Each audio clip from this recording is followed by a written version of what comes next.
Welcome to Business Line's State of the Economy podcast, where you'll find insight, analysis, and the story behind the numbers. Hello and welcome to a new episode of Business Line's State of Economy podcast. Today, we have with us Mr. Girishkumar Kadam, who is the Senior Vice President and Group Head of Corporate Sector Ratings at ICRA. Girish has been associated with the noted ratings agency for over 2 decades and handles a diverse portfolio spread across sectors such as power and renewables, oil and gas, chemicals and petrochemicals, sugar, fertilizers, engineering, and capital goods. Girish, prior to ICRA, has worked with state-run Engineers India and Torrent Power. Today, we want to apprise our listeners about the status of the center's smart meter installation project, which is part of the revamped distribution sector scheme. Now, smart meters will form the bedrock of the exercise to upgrade power transmission and distribution sector. Besides, smart meters will play a crucial role in the power sector, including for demand forecasting. In fact, some experts point out that India's ambitions of a transnational grid running from ASEAN cannot be a success without smart meters. Girish, who has been earlier associated with annual ranking exercise of state-owned distribution utilities as part of initiatives of the Ministry of Power, is among the few who have an in-depth understanding of the scenario. We will leverage his deep understanding on the current smart meter landscape to break down to our audiences the key developments in the smart meter space, the challenges and the opportunities that lie ahead. Welcome, Girish, to Business Line's State of Economy podcast. Thank you, Mr. Rushdie, for giving us the opportunity to have a discussion with you. Yeah. So I'll straight away put a question to you, Girish. So could you explain or break down to our listeners how important smart meters are for the power sector? Yeah. So smart meters is an important initiative under the revamped distribution sector scheme, RDSS, which was launched sometime in July 2021. The objective of the scheme is essentially, to improve the operational efficiencies of the state discoms in terms of bringing down the AT&C loss levels to about 12 to 15% by 2025. So that's the fundamental objective there. In fact, the target for smart meter rollout under the scheme is about 25 crore of smart meters, by 25. Yeah. Now, let me highlight why the smart meters are important and what could be the benefits thanks to, use of smart meters vis-a-vis the conventional meters going ahead. So definitely, use of smart meters will minimize the, the billing and collection related inefficiencies. And to that extent, it will help to improve the AT&C loss levels for the discoms. High level of AT&C loss, for the state discoms is a pain point and is a fundamental concern for the state discoms, which is why the financial health of the discoms continues to remain quite weak. So that's one. Number two, in terms of the grid operations, use of smart meters would certainly, improve the grid operations in terms of, minimizing the downtime, in terms of, identifying the faults in the system in a short span of time and taking corrective measures to rectify those faults in the grid. So certainly the grid operations can improve, they can work better. And lastly, and more importantly, the demand side management can also work better, both from the consumers as well as from the state discoms point of view. In fact, the consumers can track their consumption on a real-time basis or using the smart meters. They can actually optimize and they can plan their consumption accordingly. While the discoms can also, do the demand side management in their respective license area, monitoring the consumption pattern and also with introduction of the time of the day tariffs. So overall, the bigger, aspect as far as the smart metering initiative is concerned is to minimize these operational inefficiencies, to lower the AT&C loss levels for the state discoms, which is a very big objective, under this particular scheme. So one supplementary question, Girish. In my several conversations with center and state power officials, a key issue which has been hindering the progress has been the financial profile of distribution utilities. And you are one of the few people who have a very deep understanding about the issues that face the discoms.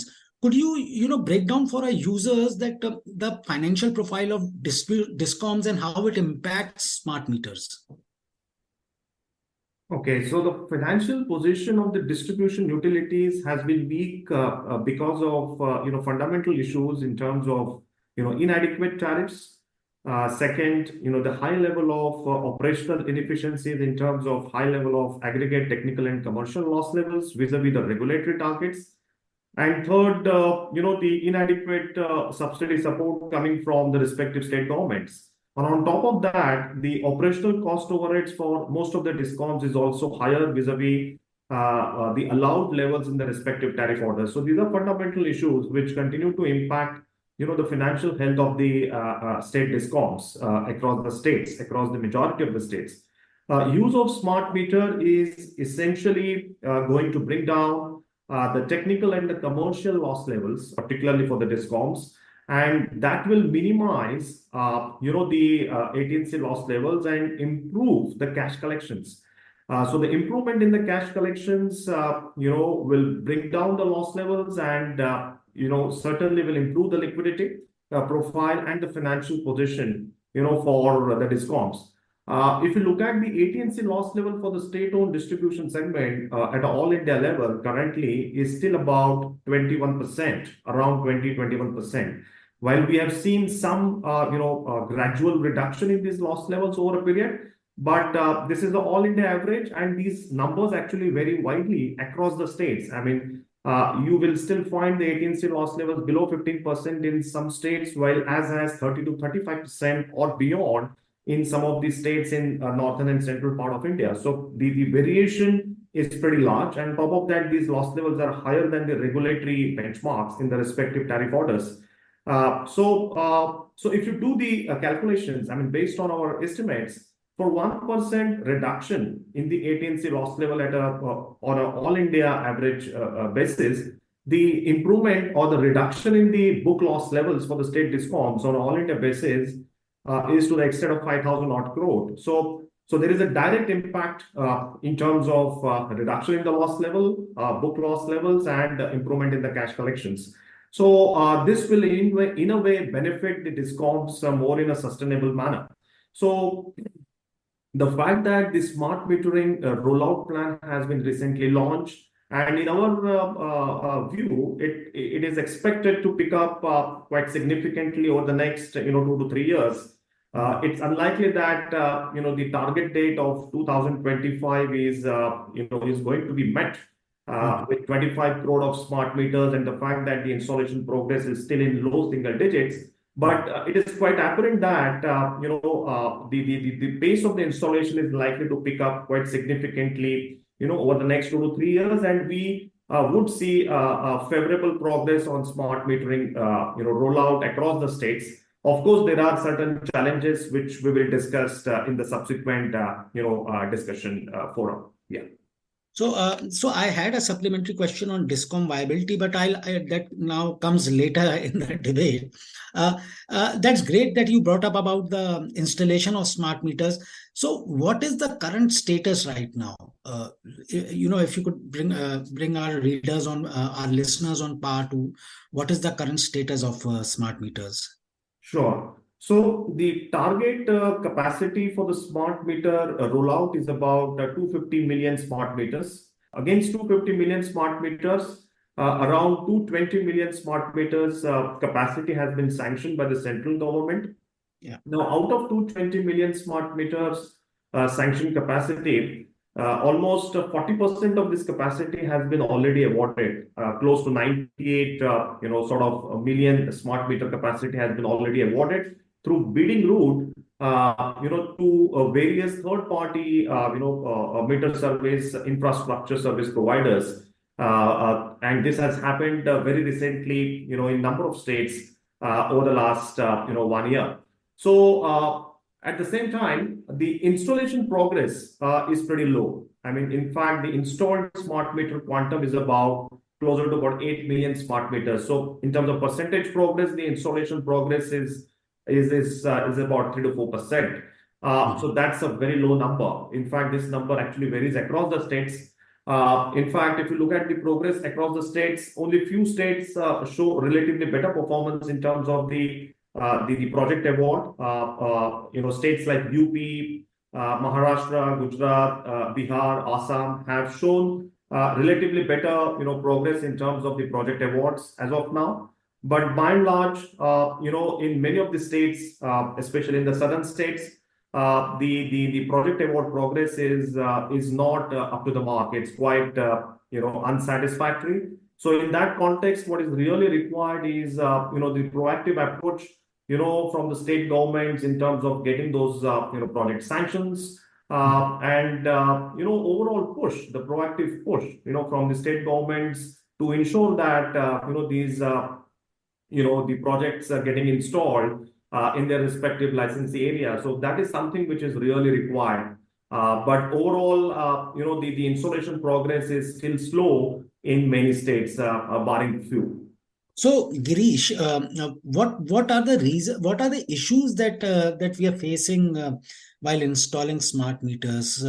Because just getting installed 8 million out of 98 million awarded, as you mentioned, it's almost 3 to 4%. What issues do you think are plaguing this installation process? Yeah, so while I just said that in some of the states, for example, UP, Gujarat, Maharashtra, Bihar, Assam, where we have seen reasonably good progress in terms of the project awards, even in these states, the installation progress has been in single digit. So there, of course, the installation timelines are going to be over a period of next 12 to 18 months. So we should expect the installation happening over the next 12 to 18 months in these states where the project awards have happened by and large in a satisfactory manner.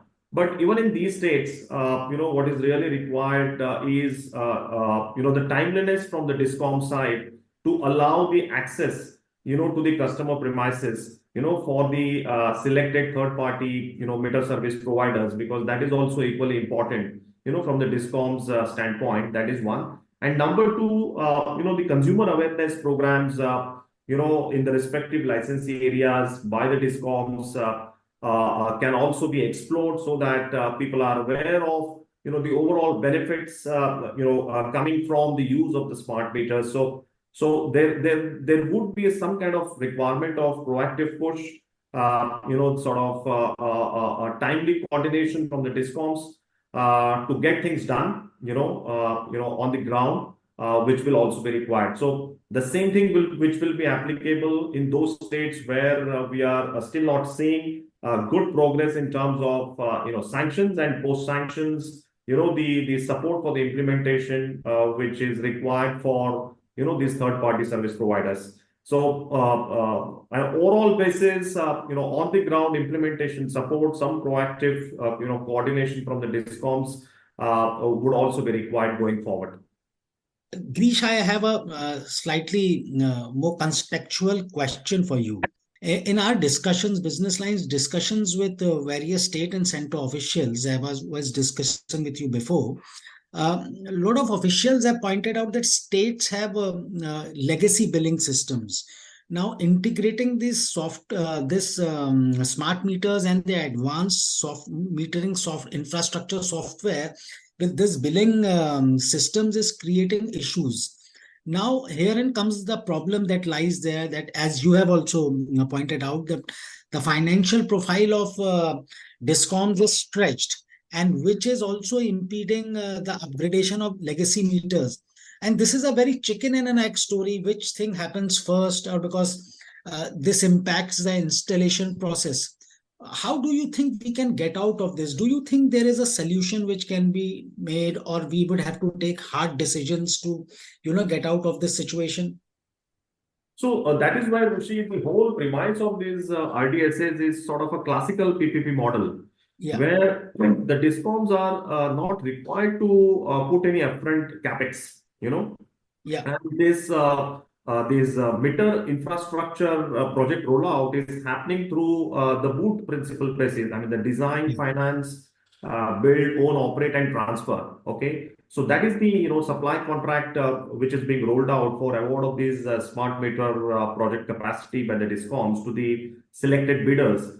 And this is happening through a bidding route. The model supply contract tenure is about 7 years, and at the end of the seventh year, right, the entire infrastructure is going to get transferred from the winning bidder to the respective discom. So the fundamental point is, the discoms are not required to make any upfront payment. That's point number one. So that favors discoms, given the fact that discoms' financial position is weak. And secondly, what is the running cost for the discoms? The running cost for the discoms is the payment related to the service fee per meter per month. Okay, currently is a big variable on the basis of which these smart metering projects have been awarded.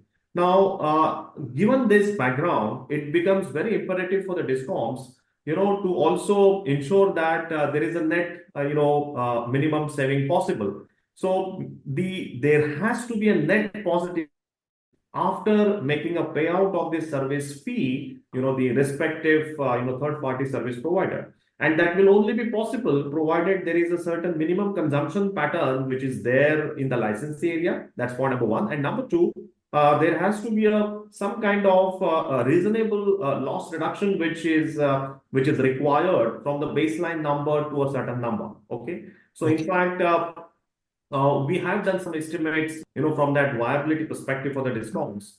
If the baseline AT&C loss level is about, let's say, 25%, and if the loss reduction is happening by, let's say, from 25% to 15%, in that case, given the fact that the discoms will have to make a service charge payout of 70 to 75 rupees per month, per meter, and this is basis the tendering data that is available over the last 6 months. The discoms will have to ensure that the meters are getting installed in the jurisdictions and their respective licensee area where the consumption profile is at least 150 units per consumer per month. Okay, so higher the consumption pattern in their licensee area and higher the degree of the loss reduction from the baseline numbers, the net positive saving which is available to the discom is going to be higher, and that will be lucrative from the discom's perspective as well. So that these are fundamental points. So this is the PPP model, and which is why it is also required that there will be.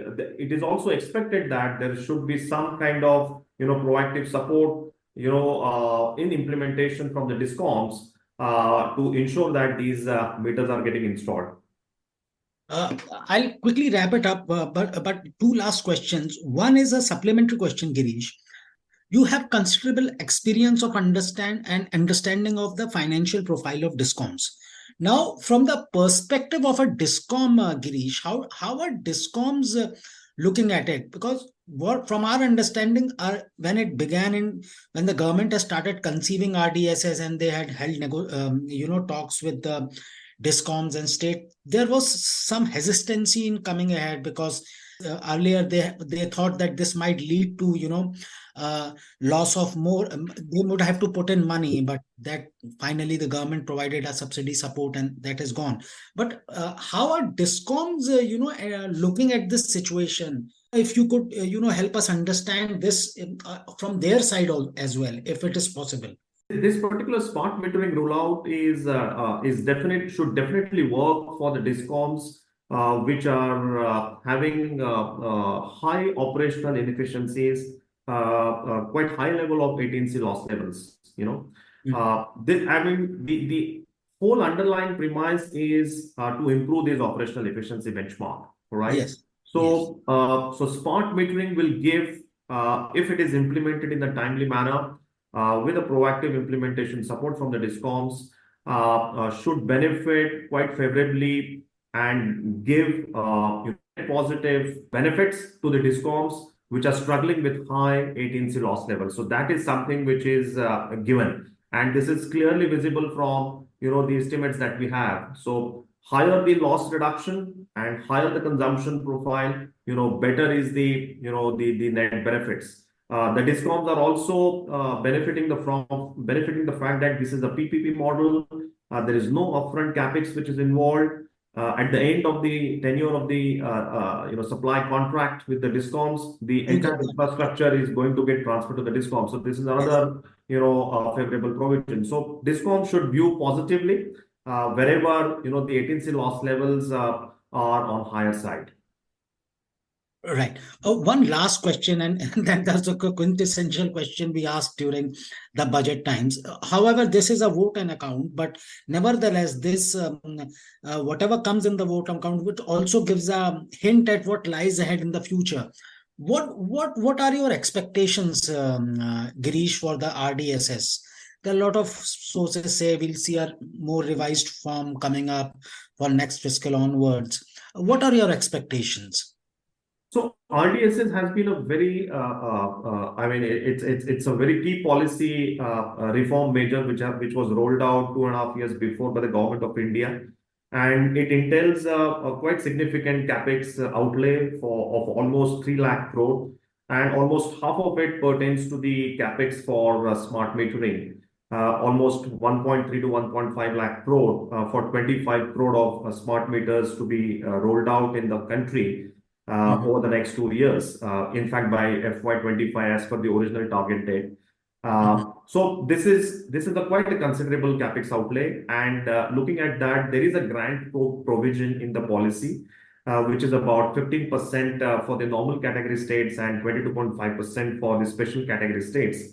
On top of that, there is also grant provision for a system strengthening capex as part of the RDSS. So we expect the suitable and adequate budgetary allocation for the grants which are required under these RDSS, depending upon how we see the smart metering rollout happening across the states.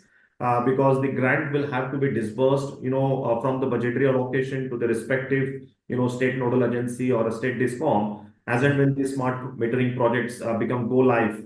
Post commissioning, these disbursements will go to the state discoms, and discoms will have to disburse the same quantum to the winning bidders. So in that context, the adequate budgetary allocation is expected for smart metering as well as system strengthening capex in the distribution segment, because the weak financial health of the distribution segment is a matter of concern for the entire power sector, and which is why the government has taken very serious policy measures, to have that sustainable improvement, in the financial position of the discoms going ahead. So that's one. And besides that, as I mentioned earlier, that the power sector is a concurrent subject. It comes under the purview of both central government as well as state government. While the central government has done these policy measures to revive the underlying issues related to the state-owned distribution utilities, it is also equally important for the state government, the respective state governments, to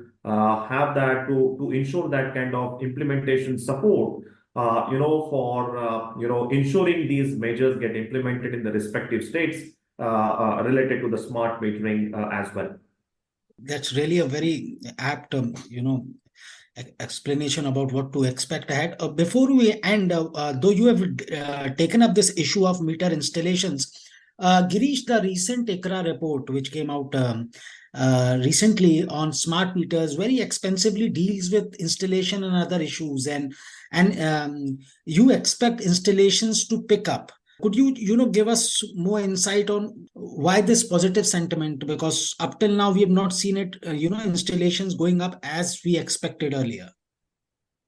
Yeah, so given the benefits which are there in the smart metering program, as we just discussed at length, both for the consumers and also for the distribution utilities where the loss levels are higher, and the fact that the government is quite focused in ensuring that reform measure for the discoms, and the fact that we have started seeing things happening on the ground, we expect that the pace of installation to pick up in a gradual manner. In fact, the original target date for the smart metering capacity rollout was by end of 25, which is likely to be missed given the installation progress and the kind of challenges that we have seen essentially at the implementation level. So we expect that the pace of the installation to pick up in a gradual manner over the next 2 to 4 years. Thank you so much, Girish. I think this is the smallest possible time where you have such greatly broke down so hard technical issues for us. Thank you so much, for sparing time and speaking to Business Line and breaking down all these technical issues of distribution, transmission, and smart meters for our users. Thank you so much. Thank you, Mr. Roche, and thanks for this opportunity to have a dialogue with you.